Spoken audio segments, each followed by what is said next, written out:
Question 3. A freewheeling car of mass 500 kilograms accelerates steadily from rest down a steady incline at 20 degrees to the horizontal, then onto a steady road.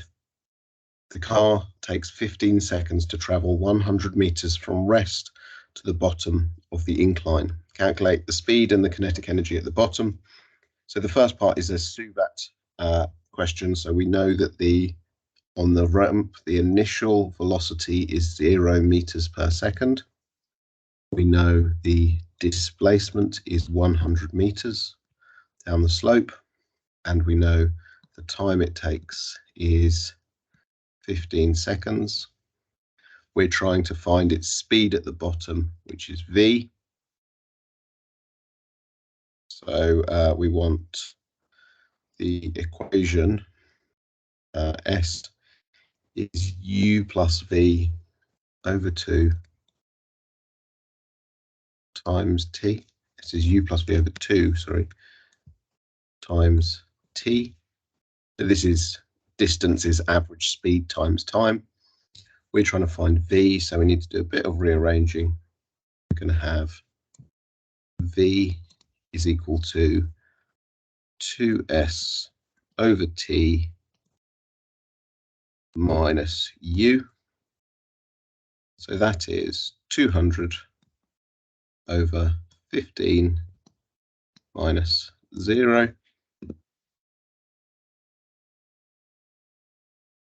which gives us 13.3. Looks like we're on two significant figures, so 13 meters per second. And don't forget to calculate the kinetic energy as well. Do it in a different color because we're a bit low on room. The kinetic energy is half mv squared. So that's a half times 500 times 13 squared.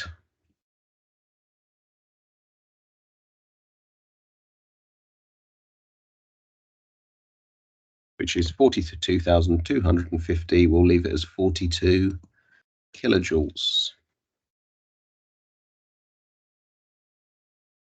D, the loss of potential energy. So we know that we're talking here about the gravitational potential energy.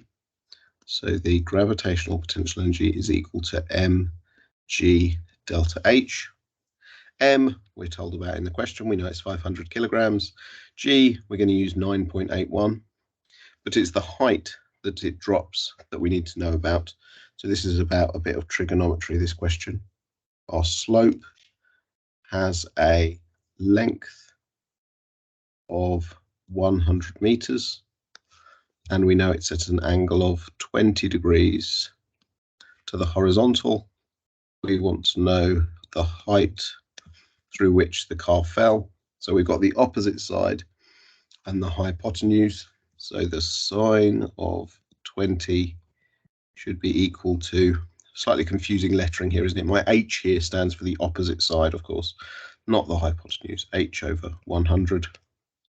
And therefore, h is 100 times the sine of 20. I always think at this point, it's worth just doing a brief sense check. If the angle was 0, then of course the height would be 0, and that sort of tells me that I've got the correct function here, because sine of 0 is 0. So 100 times the sine of 20. As ever, when you do your first calculation with cos or sine of the day, always check what mode your calculator's in. This is 34.2 meters.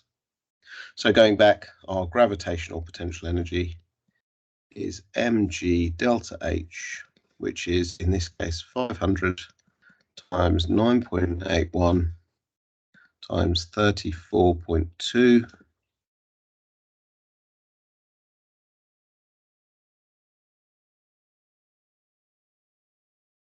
which is 167,000. So we're going to write it as 170 kilojoules. C, the work done against friction.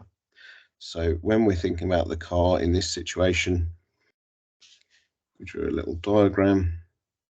At the top, this thing had just gravitational potential energy. When it got to the bottom, it had just kinetic energy.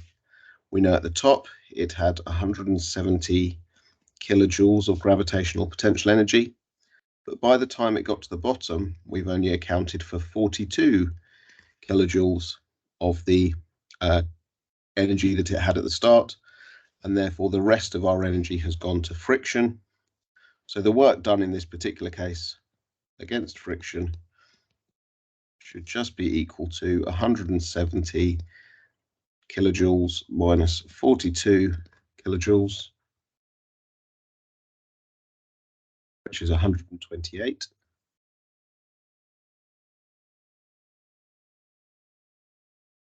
And then the last part, the average frictional force.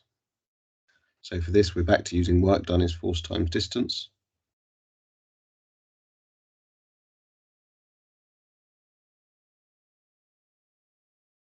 So the force should equal the work done over the distance through which that work was done. So the friction is what's causing this 128 joules of energy that we just talked about. This is 128. We need to remember now, this K means times 10 to the 3. So 128,000 divided by the distance, which is 100. So this, if we write this as 10 to the 2, the distance, and then we can see that these cancel out. And we can just say it's 128 times 10 to the 1, or just times 10. So that's 1,280 newtons.